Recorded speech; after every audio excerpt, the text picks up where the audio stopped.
Bienvenue au Maroc pour la 7e édition du Libya Rally, un cross-country rally de 2400 km dans tout le pays, avec très peu de liaisons et avec des étapes qui auraient bien leur place dans le Dakar d'antan, le Dakar africain. Le Libya Rally, c'est un cross-country rally en Maroc. Oui, c'est un peu contradictoire, on sait, bien qu'on ait le rallye officiel de Libya, mais vu la situation politique dans ce pays, on a dû ménager. D'abord, on a fait 2 années en Tunisie, et puis depuis 3 ans, on est au Maroc, et c'est vraiment ici que le rallye a grandi. On a commencé avec un rallye purement amateur, un petit groupe de gens, et entre-temps, on est grandi jusqu'au 2e rallye du pays, avec des participants de 15 pays, avec plein de différentes voitures, du Land Rover normal jusqu'au Toyota d'Overdrive, et beaucoup de courses, de camions de course aussi. Donc c'est vraiment un événement qui a grandi beaucoup.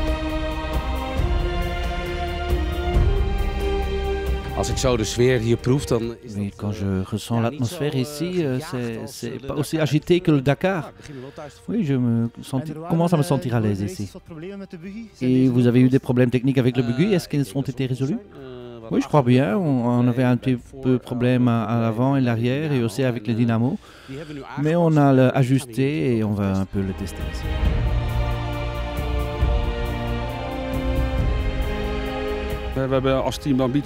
Oui, on a comme écurie, on veut rouler le Dakar en 2017. On est assez jeune comme écurie. Et pour nous, c'est notre première connaissance avec les dunes, donc oui, on verra. Oui, j'ai beaucoup d'envie pour rouler aussi, mais aussi mon navigateur, on a beaucoup envie. On attend une bataille intense. La compétitivité du plateau a augmenté beaucoup depuis l'année passée. L'année passée, on était 6e, mais on veut plus, bien sûr. Donc avec un plateau plus compétitif et vouloir beaucoup, donc on doit attaquer fortement.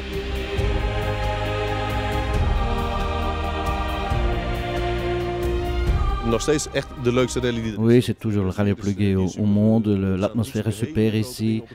Il n'y a pas, c'est pas si excité ici. Donc tout le monde s'aide et c'est très bien.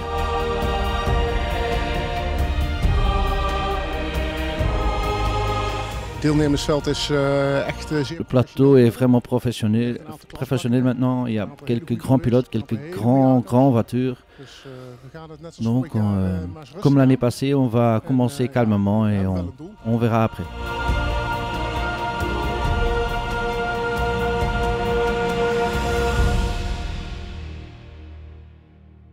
Et on commence avec la première étape entre Fès et Boudnib.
Une étape de 660 km entre Fès et Boudnib avec la seule longue liaison du rallye, que 240 km. Et c'est d'abord les motos et les quads qui commencent, et puis suivent les buggy, les voitures et les camions de course. Comme vous voyez, le décor est fabuleux. Là au Maroc, on passe le plateau de Rekam, quelques pistes très vite. Et victoire chez les motos de Myriam Paul. Et ça fait longtemps que je n'avais plus roulé, c'est la première fois depuis un bout de temps. Ça allait bien, c'était pas fantastique, mais j'étais assez content. Mais comme souvent, ce qui m'arrive, j'arrive au finish et j'ai bien navigué et les autres sont perdus et c'est pour ça que je suis en tête. Voiture, la Toyota du Team Verein, une des écuries presque professionnelles qui sont au départ de ce Libye Rally cette année. Ils ont un peu augmenté la puissance de leur Toyota pour cette édition. Alwin Out avec son bowler. Et puis Elko Becker qui essaye de bien naviguer et qui terminera 14e dans cette première étape. C'est la Toyota de Elko Becker. Le plus connu des Belges, Jackie Lomans avec son Toyota Overdrive. Oui, on est assez content. L'année passée, on n'a pas roulé ici, mais on nous a comme prévenu qu'il y avait quelques pièges dans le parcours. Naviguer était très difficile aujourd'hui, pas seulement pour nous. Il y en a quelques-uns qui se sont perdus. On a eu une crevaison, pour le reste, ça allait bien. Deuxième place pour Lomans dans cette première étape. Peter Herren avec sa Jeep, mais il n'est pas trop content du comportement de sa voiture. Oui, on a eu quelques problèmes de moteur dans les dunes et on devait arrêter, attendre, redémarrer, presque attendre 2 minutes parfois. Et ça nous est arrivé 50 fois. Et donc voilà qu'on a rétrogradé beaucoup parce qu'on ne sait pas ce qu'est le problème. Une autre Jeep, celle de Wingens et Race, qui ont déjà fait quelques Dakar.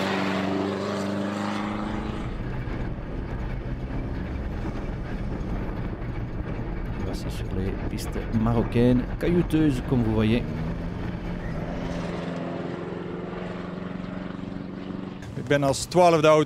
Oui, j'ai commencé comme deuxième voiture et j'ai pas encore résultat, mais on n'a pas été dépassé, donc c'était bien pour nous.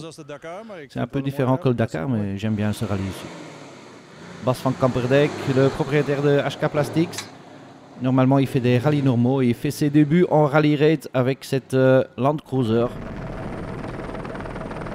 Plein de Polaris aussi au départ, comme celle de Thierry Jérôme et Geoffroy Noël de Burlin. Pour moi, le Libya Rally, c'est le meilleur rallye raid en Afrique actuellement parce qu'il n'y a presque pas de liaison. Il y a des belles spéciales, du technique, du rapide, du sable, des cailloux, des montagnes, il y a de tout. Beaucoup de participants, des bonnes équipes. Donc voilà, c'est vraiment pour un prix tout à fait raisonnable. C'est pour moi le meilleur rallye raid actuellement en Afrique. Vainqueur de la catégorie SSV en 2014, Thierry Jérôme. Jean-Antoine Sabatier avec sa Bugawan. Et voici Tim Cornell, un des grands stars de ce Libya Rally 2015. Avec sa Maxis Buggy.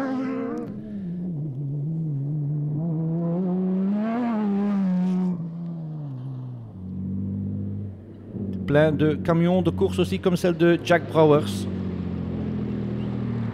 Et tout le monde a sa tâche, le copilote doit naviguer, l'autre fait les choses techniques et moi je conduis. Donc moi je suis au volant. Et ça va à 3 dans une voiture, dans un camion, oui ça va bien. Mais normalement on roule vraiment en 3. Hein. C'est que moi qui est au volant, mais les autres me donnent des conseils. Il y a le navigateur bien sûr, mais parfois il ajoute des infos aussi. Et voici la nouvelle Renault Dakar Truck de Martin van den Brink. L'année passée, il faisait le Libya avec une moto, mais il veut essayer sa nouvelle monture et ça va très bien pour lui. C'était très technique, il y avait quelques pièges aussi. C'était une longue étape pour le premier jour. Je crois qu'on est parti avec 200 km de liaison et puis 370 km contre la montre. Il fallait faire attention. Oui, ça allait bien et on est content. On a quelques détails à améliorer et qu'on va réparer maintenant, mais on a fait le meilleur temps. Chez les motos, donc, meilleur temps pour Myriam Polp devant Haakmeester, Hopmans et Van Middelaar et Kim de Rijker est premier belge à la 5e position. Et les 4 roues, c'est donc le Renault Truck de Martin van den Brink qui a fait le meilleur temps devant Jackie Lomans, Hert Huzink, Alwin Out et les camions de Noël Esser.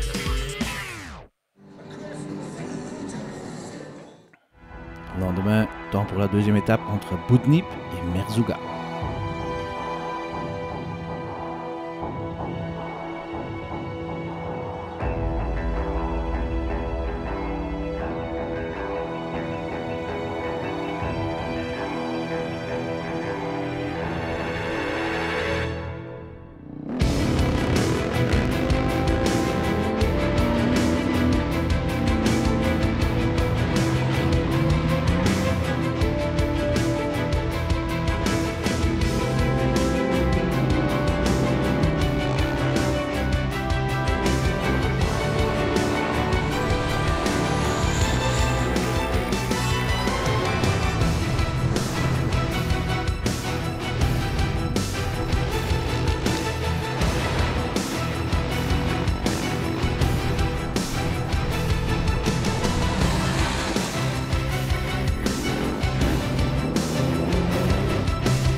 Aucune liaison aujourd'hui et c'est un des points forts du Libia Rally, que 240 km contre la montre par les dunes de Merzouga et un très bon temps pour Kim de Rijker. Oui, c'était une étape très belle, beaucoup un peu de dunes à la fin. Mais la navigation n'était pas facile, mais le roadbook était en ordre, donc ça allait. Meilleur temps donc pour Kim de Rijker, mais le Erksheby, les dunes à la fin posaient quelques problèmes. Aussi peut-être pour Martin van den Broek qui participe dans l'Adventure Rally Class. Vous participez dans la catégorie Adventures, c'est quoi la différence avec les autres?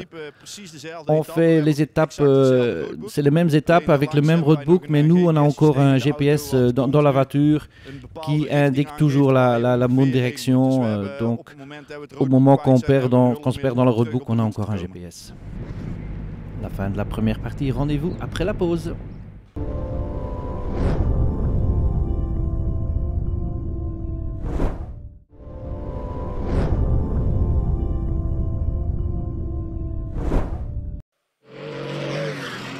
De retour dans le Libia Rally et cette deuxième étape posait quelques problèmes pour Eelco Becker qui a fait un grand tonneau avec sa Land Cruiser. Heureusement, il a été aidé, il peut continuer mais il a perdu beaucoup de temps.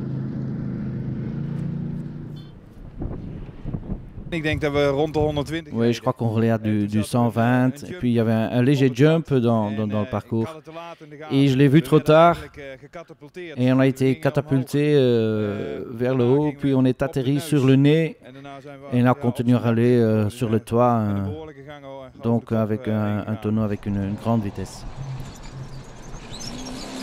Egbert Wingens, 22e dans cette étape avec son Jeep.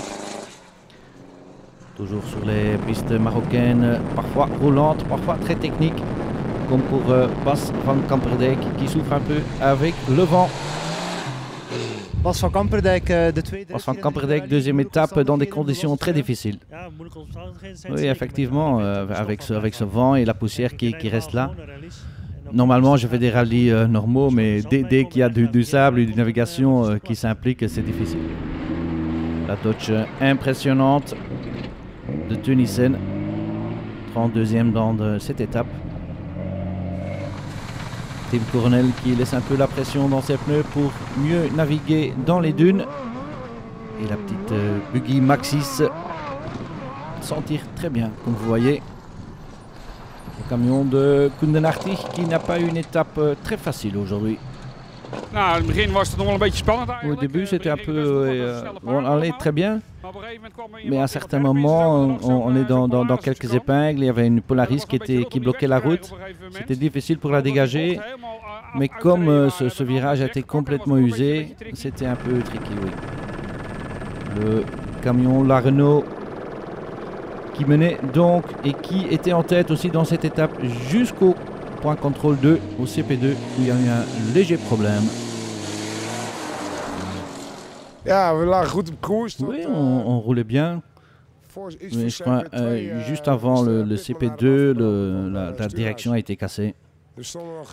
Donc on était encore dans les dunes et puis voilà, tu perds beaucoup de temps. Hein. Beaucoup de vent et beaucoup de sable pour cette deuxième étape. Et ça rend difficile toutes les choses qu'on pouvait faire. Même manger est difficile. Thierry Jérôme, 5e aujourd'hui et 6e au général. Et voici la 404 de Mathieu Serradori. On est parti 7e ce matin. On a attaqué toute la journée pour revenir un peu devant et c'est vrai qu'on a fini sur un très beau cordon de dunes et on a fait un peu la différence parce que c'est le terrain de jeu du buggy, quoi. Donc on attend les dunes avec impatience pour les jours à venir, mais on est confiant, tout se passe bien, on se régale. Gert Huizink avec sa Tatra s'est inscrit aux dernières minutes, mais il gagne cette étape. Aux premiers arrêts, on était un peu derrière Martin, mais on était dans un bon rythme. Et puis, quand il a eu ses problèmes, on l'a dépassé. Et à la fin, on a fait le meilleur temps. Donc, bonne journée. Bonne journée aussi pour Lomans qui prend la tête au général. Avec ça, Toyota des ateliers Overdrive. Et des problèmes pour d'autres Belges de l'équipe Verheyen, des problèmes avec la direction. Il fallait une pièce qui était encore en Belgique et les fils de Pascal Verheyen l'ont rapporté en Maroc. Ouais, c'est un mec, on les appelait, ils sont à minuit, ils sont allés chercher la pièce, sont allés à l'aéroport d'Amsterdam, ont acheté un ticket et sont arrivés ce matin à 10h à Marrakech. Et puis ils ont pris la route pendant 9 heures. J'ai pris les pièces dans ma voiture et je suis retourné. Dirk van Dries, le team manager qui est resté et qui sont maintenant dans un demi-heure, ils seront là. Beaucoup de navigation dans ce Libya Rally et on va vous expliquer le système. Tu dois faire tout toi-même. Dans les dunes, tu roules en cap comme ça s'appelle. Avec le GPS qui indique la direction que tu dois suivre. Mais il n'y a bien sûr pas de point de repère dans les dunes. Donc il faut rouler sur le roadbook.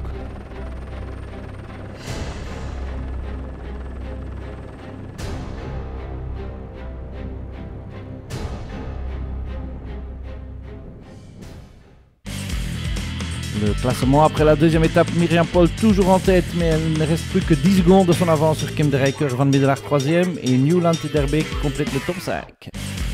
Dans les 4 roues, c'est Lomans qui est en tête maintenant devant le camion de Gert Huizink, suivent Serradori, Essers et Alwin Out.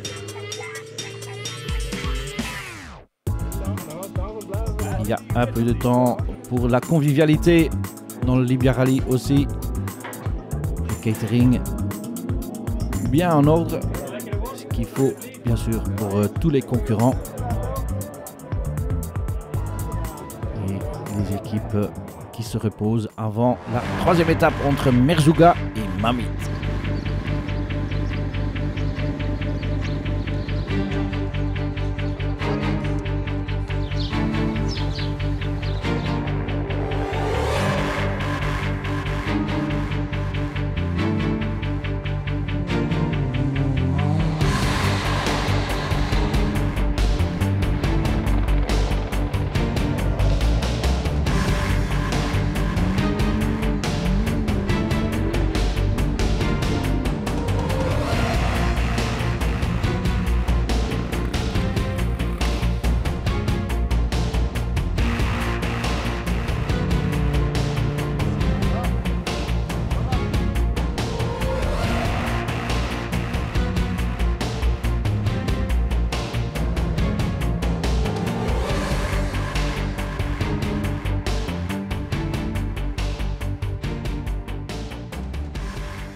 Heureusement, beaucoup moins de vent que la veille parce que l'étape commence avec un cordon de dunes de 40 km.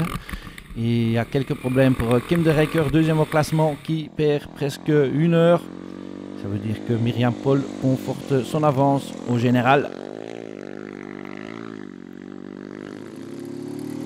Et ceci n'est pas un participant, un concurrent du Libya Rally, comme vous voyez.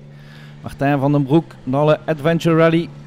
Même avec un GPS, la traversée des dunes n'est pas facile.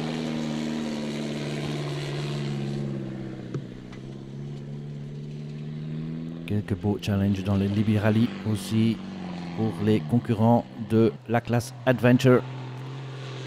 Van Kampendijk avec son Land Cruiser qui a des difficultés à passer dans les dunes, mais il ne se cale pas, ce qui est très important. Il faut vraiment naviguer sur le cap et essayer de ne pas se planter.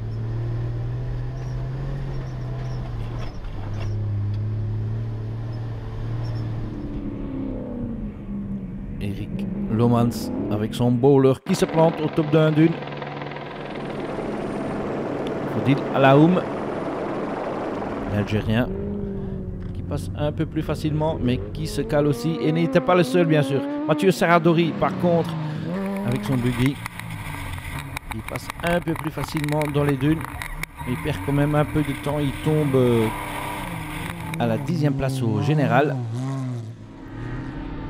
Bonne étape par contre pour Tim Coronel. Il a eu quelques soucis la veille. Maintenant il est remonté à la 16e place au général. Et il adore le rallye. Oui, c'était très bien cette étape. Notre bébé roule très bien.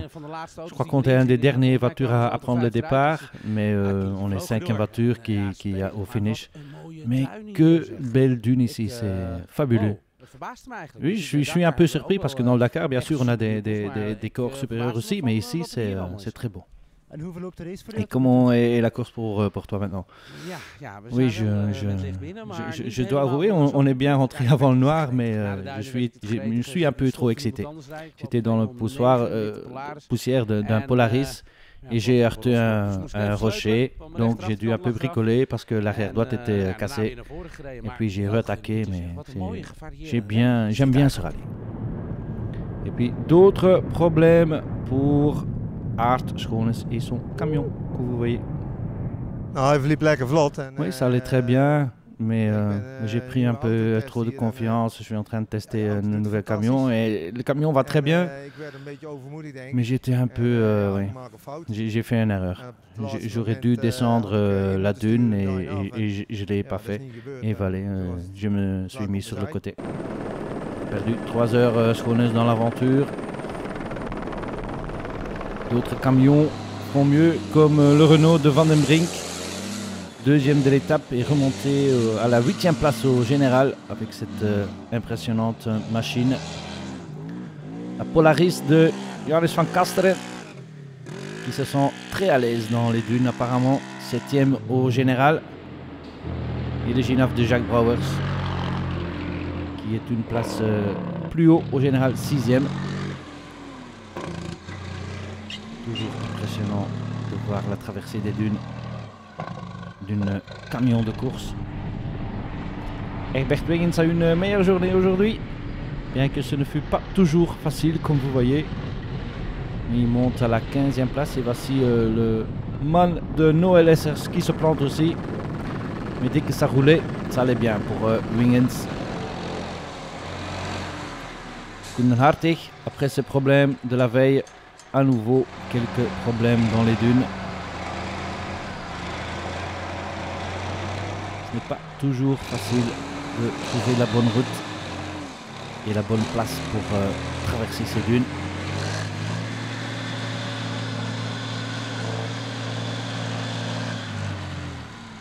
Cette fois-ci, elle passe.